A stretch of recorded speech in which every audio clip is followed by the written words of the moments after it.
Hi friends, welcome back to Jyothika home and beauty Telugu channel. ఇది వచ్చేసి TS TET అండి, 2023 paper 1. ఇప్పుడైతే తెలుగు అయితే చూద్దాము.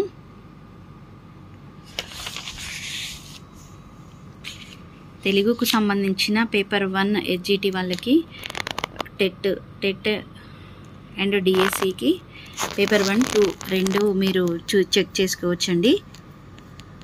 ఇది వచ్చేసి మనకు తెలుగు అనేది 31 to 35 వరకు మనకైతే ఉంటాయి. ఇది అపరిచిత గద్యం ఉంటుంది. ఈ గద్యం ఒకసారి చూద్దాము. కథలు అంటే పిల్లలు చెవి కోసుకుంటారు. కథలు చెప్పడం ఒక కళ. హావభావాలతో స్వరం మారుస్తూ కథ చెబుతుంటే దానిని వింటున్నట్లు కాక ఆ పాత్రలు మన ముందే ఉన్నట్లు అనిపిస్తుంది. కథలు పిల్లలను తమదైన ప్రపంచంలోకి తీసుకువెళతాయి. పాశ్చాత్య దేశాల్లో మౌఖికంగా చెప్పుకునే కథలు గ్రంథస్థమై అనేక రూపాలలో ఎంతో కాలం నుండి వెలువడుతున్నాయి. పిల్లలు చిన్నవాళ్లే కానీ వాళ్లలో అనంతమైన కుతూహలం, పరిశీలన, పరిశోధన, తెలుసుకోవాలనే తపన ఉంటుంది. భౌతిక ప్రపంచం గురించే కాకుండా సామాజిక వ్యవస్థ, మానవ సంబంధాల ప్రవర్తన, నియమావళి మొదలైనవన్నీ పిల్లలను ఆకర్షిస్తాయి. ఆటపాటల్లో, కథలలో పిల్లలు వీటిని అన్వేషిస్తుంటారు. పిల్లలు ఈ అన్వేషణలో ఇలా ఉండాలి, ఇలా చేయాలి అని మనం చెప్పడం కంటే నిర్ణయాలు వారే తీసుకునేలా వదిలేయాలి. ఈ కోణంలో చూసినప్పుడు కాలానికి నిలబడిన కథలన్నీ ఎంతో అమూల్యమైనవి. కథల వివరాల్లో, విస్మృతిలో మార్పులు చేసుకోవచ్చు, కానీ వాటి మూల రూపాలను అలాగే ఉంచాలి. కథలను విశ్లేషించకూడదు. మంచి చెడు నీతి తేల్చి చెప్పకూడదు. కథలను చెప్పడం వరకే మన వంతు. నేర్చుకోవడం అనేది అంతర్లీనంగా, అంతర్గతంగా ఉండాలి. ఇప్పుడు వచ్చేసి మనము ఈ గద్యానికి సంబంధించిన అపరిచిత గద్యం సంబంధించిన బిట్స్ అయితే కింద చూద్దాము. చెవి కోసుకోవడం అనే పదం. చెవి కోసుకోవడం అనే పదం జంట పదం. 2 జాతీయం. 3 సామెత. 4 లోకోక్తి. ఆన్సర్ వచ్చేసి జాతీయం. 2 ఆన్సర్ వచ్చేసి 2 అండి, జాతీయం ఆన్సర్ వచ్చేసి. నెక్స్ట్, కథలు కాలానికి నిలబడడానికి కారణం ఏమిటి? కథలు కాలానికి నిలబడడానికి కారణం ఏమిటి? ఆన్సర్ వచ్చేసి నెంబర్ 1 కథలలో పిల్లల ప్రపంచం ఉంటుంది కాబట్టి. 2 పిల్లలు నిర్ణయాలను సొంతంగా తీసుకునే అవకాశం ఉంటుంది కాబట్టి. 3 కథలంటే పిల్లలకు ఇష్టం కాబట్టి. 4 కథలు నీతిని అందిస్తాయి కాబట్టి. ఆన్సర్ వచ్చేసి మనకు 2 అండి. ఇక్కడ పిల్లలు నిర్ణయాలు సొంతంగా తీసుకునే అవకాశం ఉంటుంది కాబట్టి కథలు కాలానికి నిలబడడానికి కారణం అన్నమాట. నంబర్ 33 వచ్చేసి ఈ పేరాలో ఉత్సుకత అనే పదానికి సమానార్థక పదం ఏమిటి? ఉత్సుకత అంటే ఏంటి? ఉత్సుకత అంటే కుతూహలం, పరిశీలన. 3 అన్వేషణ. 4 పరిశోధన. ఉత్సుకత ఆన్సర్ వచ్చేసి కుతూహలం. సమాన అర్థం పదం కుతూహలం. కథల విషయంలో మనం చేయాల్సిన పని. కథల విషయంలో 34 వచ్చేసి కథల విషయంలో మనం చేయాల్సిన పని. ఆన్సర్ నెంబర్ 1 వచ్చేసి కథలోని నీతిని వివరించాలి. నేర్చుకోవడం పిల్లలకు వదిలేయాలి. కథలను విశ్లేషించాలి. మంచి చెడులను చెప్పాలి. ఆన్సర్ వచ్చేసి 2 నేర్చుకోవడం పిల్లలకు అనేది వదిలేయాలి. కథల విషయంలో మనం చేయాల్సిన పని ఏంటంటే వాళ్ళే నేర్చుకుంటారు. ఇక్కడ ఇచ్చారు కదండి, కథలోని విశ్లేషించకూడదు, మంచి చెడు తేల్చి చెప్పకూడదు, కథలను చెప్పడం వరకే మన వంతు. నేర్చుకోవడం అంతర్లీనంగా, అంతర్గతంగా జరుగుతుంది, వాళ్ళకే వదిలేయాలి అనేది ఇక్కడ ఆన్సర్. నేర్చుకోవడం అనేది పిల్లలకే వదిలేయాలి.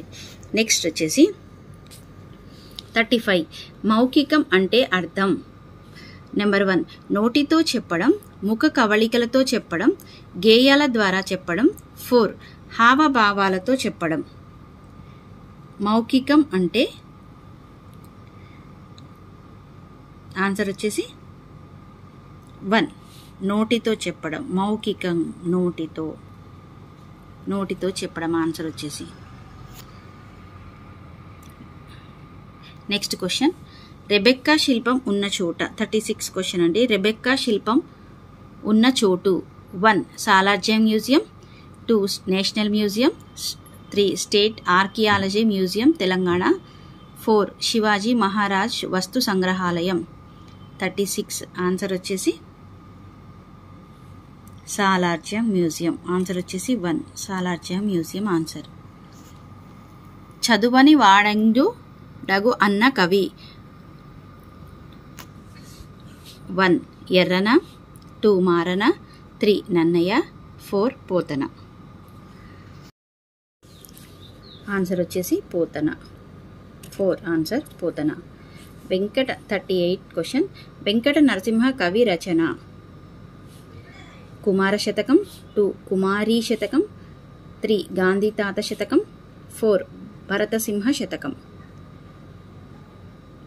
ఆన్సర్ వచ్చేసి 1 and 2. 1 or 2 ఏది పెట్టినా రైట్ అవుతుందండి. కుమారీ శతకం, కుమార శతకం ఏదైనా కరెక్ట్ ఆన్సర్ అవుతుంది.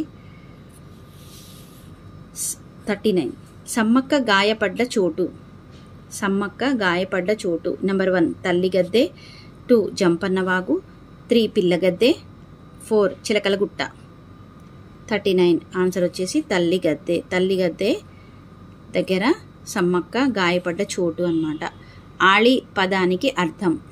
అళి అళి అళి పదానికి అర్థం. 1 వరుస, 2 భూమి, 3 వికసనం, 4 చీకటి.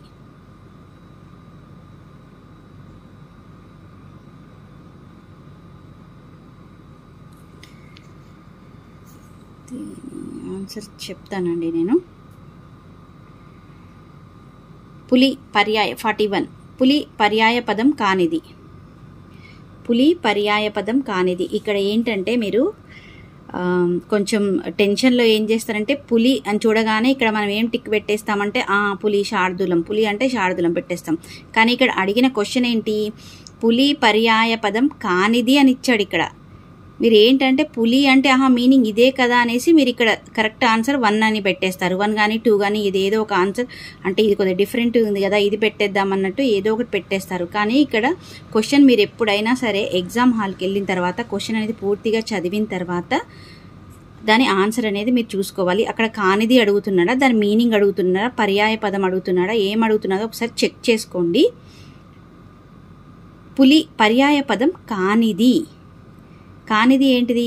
పులి అంటే శార్దూలం అంటే పులి, పుండరీకం పులి, వ్యాఘ్రం అనేది పులినే. కానీ కానిది ఏంటిది ఇక్కడ? కేసరి. కేసరి అంటే పులి పర్యాయ పదం, కానిది కేసరి. కాబట్టి ఆన్సర్ వచ్చేసి 4 కేసరి. పృథ్వీ వికృత రూపం. 42 పృథ్వీ వికృతం. ప్రకృతి వికృతులు ఉన్నాయి కదా, ప్రకృతి వికృతి. దీని వికృత రూపం ఏంటంటే 1 ధర, 2 పుడమి, 3 భూమి, 4 వెల. పృథ్వీ. పృథ్వీ అంటే ఏంటి? పుడమి. ఇక్కడ పృథ్వీ మీనింగ్ వచ్చేసి భూమి అవుతుంది. ఇక్కడ పృథ్వీ వికృత రూపం అడిగాడు కాబట్టి ఇక్కడ పుడమి, పుడమి అవుతుంది. ఆన్సర్ వచ్చేసి పుడమి. గోవు నానా అర్థాన్ని గుర్తించండి. గోవు తల్లి, సంపద, మారేడు, సరస్వతి. ఆన్సర్ వచ్చేసి గోవు నానార్థం, సరస్వతి, గోవు ఇవన్నీ ఒకటే అండి. ఉదతి పదానికి అర్థం ఏమిటి? 44 క్వశ్చన్. ఉదతి. ఉదతి అంటే మీనింగ్ ఏంటి? ఆకాశం, అగ్ని, వాయువు, 4 సముద్రం. ఆన్సర్ వచ్చేసి సముద్రం. ఉదతి అంటే సముద్రం. గీత 45 గీత సినిమా చూసింది. ఈ వాక్యం ఏ కాలంలో ఉంది? గీత సినిమా ఆల్రెడీ చూసేసింది. ఈ వాక్యం ఏ కాలంలో ఉంది? 1 భవిష్యత్ కాలం, తద్ధర్మకాలం, వర్తమాన కాలం, 4 భూతకాలం. ఆల్రెడీ సినిమా అనేది గీత చూసేసిందనమాట. ఆన్సర్ వచ్చేసి భూతకాలం. భూతకాలం అంటే ఆల్రెడీ జరిగిపోయింది. జరిగిపోయిన వాటిని మనము ఏ కాలంలో ఉంటారు? భూతకాలము. జరగబోయేదాన్ని అంటే గీత సినిమా చూస్తుంది. గీత సినిమా చూస్తుంది. భవిష్యత్ కాలం. గీత సినిమా చూసింది. భూతకాలం. చూడ్డానికి వెళ్తుంది అంటే గీత సినిమా చూడ్డానికి రేపు సినిమా చూస్తుంది. గీత చూస్తుంది అంటే గీత సినిమా చూస్తుంది అంటే భవిష్యత్ కాలం. ఇట్లా వస్తాయి అన్నమాట. వర్తమాన కాలం అంటే గీత సినిమా చూసేసింది, ఆల్రెడీ చూసేసింది గీత.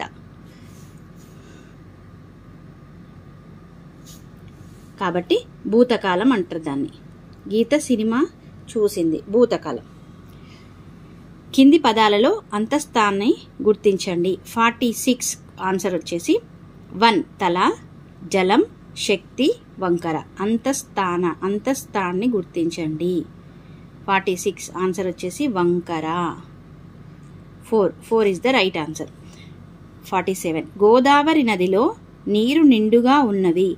ఈ వాక్యంలో గీత గీసిన అక్షరం ఏ విభక్తికి తెలుపుతుంది? ఏ విభక్తిని? ఇక్కడ గీత ఎక్కడ గీశారు? నదిలో, లో కాబట్టి 47 ఆన్సర్ వచ్చేసి ఫస్ట్ వన్ ద్వితీయ విభక్తి, 2 పంచమి విభక్తి, 3 సప్తమి విభక్తి, 4 షష్ఠి విభక్తి. 47 ఆన్సర్ వచ్చేసి లో అంటే షష్ఠి విభక్తి. ఇక్కడ లో కింద గీత గీశాడు కాబట్టి ఈ లో అనేది ఏంటంటే షష్ఠి విభక్తి. లో అనేది షష్ఠి విభక్తి. నెక్స్ట్ క్వశ్చన్, ఆహా అనే పదం. ఆహా అనే పదం ఆన్సర్ వచ్చేసి అవ్యయము 1, ఆశ్చర్యార్థకము, నపుంసకలింగము, ఏకవచనం. ఆహా. ఆహా ఎంత బాగుంది అంటే ఏమంటారు దాన్ని? ఆహా. 48 అవ్యయం. ఆహా అనే పదం అవ్యయం. నెక్స్ట్ వచ్చేసి కింది పదాలలో ద్వంద్వ సమాసం ఏది? ద్వంద్వ సమాసమైన పదం.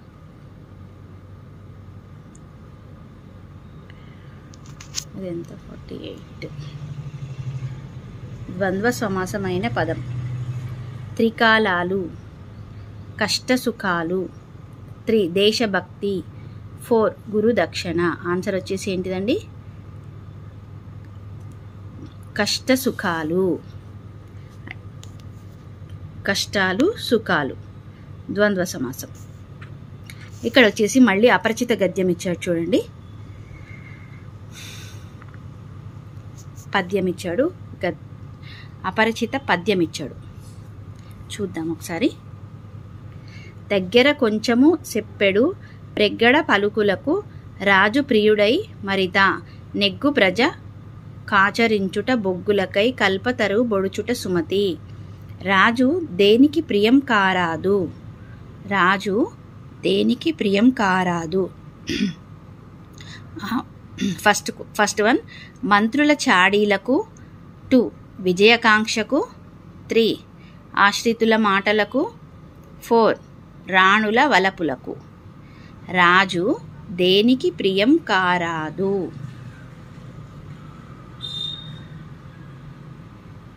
ఆన్సర్ వచ్చేసి మంత్రుల చాడీలకు. నెక్స్ట్ క్వశ్చన్ 51 కల్పతరువును ఎవరితో పోల్చాడు? కల్పతరువును ఎవరితో పోల్చాడు? 1 ప్రజలతో, 2 ధనంతో, రాజుతో, మంత్రితో. కల్పతరువును ఎవరితో పోల్చారు? ఆన్సర్ వచ్చేసి ప్రజలతో. First one is the right answer. Next one రాజు ఎవరికి కీడు చేయకూడదు? 52 క్వశ్చన్ అండి. రాజు ఎవరికి కీడు చేయకూడదు? ఎవరికి చేయకూడదు? 1 నమ్ముకున్న వారికి, 2 మిత్రులకు, 3 సైనికులకు, 4 జనులకు. రాజు ఎవరికి కీడు చేయరాదు? ఆన్సర్ వచ్చేసి 4 జనులకు. కల్పవృక్షమును వేటి కొరకు నరకకూడదు అని కవి అన్నాడు? కల్పవృక్షమును 53 క్వశ్చన్ అండి. కల్పవృక్షమును వేటి కొరకు నరకకూడదు అని కవి అన్నాడు? 1 కట్టెల కొరకు, 2 ఇంటి కొరకు, 3 వంట చెరుకు కొరకు, 4 బొగ్గుల కొరకు. 53 ఆన్సర్ వచ్చేసి లాస్ట్ వన్ బొగ్గుల కొరకు కట్టెలను నరకకూడదు అని కవి చెప్పాడు. 54 ఈ పద్యం యొక్క శతకకర్త ఎవరు? ఈ పద్యం అనేది శతకకర్త ఎవరు? 54 1 వచ్చేసి శ్రీ నృసింహ కవి, 2 భద్రభూపాలుడు, 3 భర్తృహరి, 4 వేమారెడ్డి. 2 భద్రభూపాలుడు. నెక్స్ట్ వన్ ఇప్పుడు వచ్చేసి తెలుగు మెథడాలజీ అండి. మెథడాలజీకి సంబంధించిన 4 క్వశ్చన్స్ ఉంటాయి కదా, అవైతే చూద్దాం ఇప్పుడు. 55 క్వశ్చన్ చూచు అనే ధాతువు నుండి చూచుట, చూడుము అనే పదాలు ఉత్పన్నమయ్యాయనే ధాతువాదాన్ని ప్రతిపాదించిన వారు ఎవరు? ప్రతిపాదించిన వారు ఎవరు? 55 క్వశ్చన్ కదా ఇది.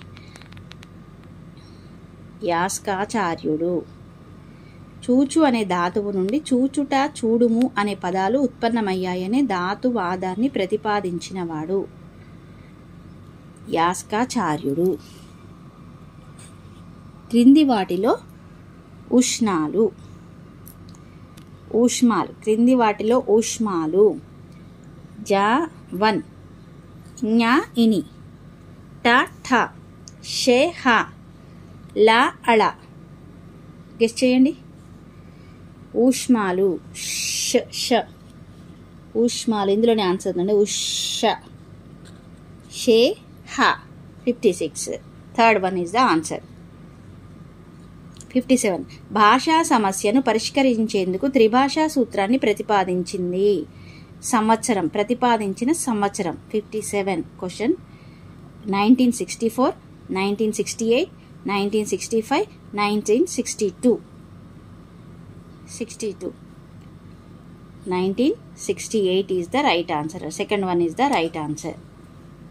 భాష అనేది ప్రత్యేక నియమాల ఆధారంగా నిర్మించిన ప్రత్యేక వాక్యాల సముదాయం.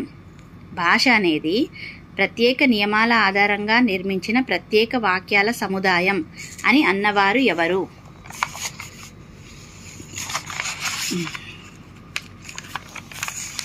ఆన్సర్ వచ్చేసి అని అన్నవారు ఎవరు? Number 1 Noam Chomsky, 2 Sapir, 3 Hockett, 4 John P Hughes. Noam Chomsky first one is the right answer. 59 మనస్తత్వ శాస్త్రంలోని ప్రవృత్తివాదాన్ని ఇలా అంటారు. 1 ధాతువాదము, 2 సహజ పరిణామవాదము, 3 స్వతః సిద్ధవాదము, 4 సంపాదనావాదము. ఆన్సర్ వచ్చేసి 4 సంపాదనావాదం. 60 క్వశ్చన్. ప్రజల సంస్కృతి, సాంప్రదాయాలు, నమ్మకాలు, ఆచార వ్యవహారాలు, గాథలు ఒక తరం నుండి మరొక తరానికి భాష ద్వారా అందించబడుతున్న భాషా లక్షణం. ఆన్సర్ వచ్చేసి 1 భాషా నిర్మాణాత్మకం, భాషా పరిణామశీలమైనది, 3 భాషా సామాజికం, 4 భాషా సంస్కృతి సాంప్రదాయాలకు ప్రతీక.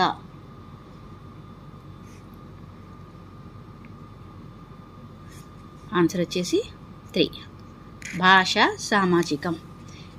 ఇవి తెలుగుకి సంబంధించిన SGT పేపర్ 1కి సంబంధించిన టెట్ అండ్ డిఎస్సికి లాస్ట్ 2023 అంటే లాస్ట్ టైం వచ్చిన పేపర్ అండి. ఇది లాస్ట్ టైం జరిగింది కదా 2023లో జరిగిన TET paper 1 model paper Telugu అనమాట.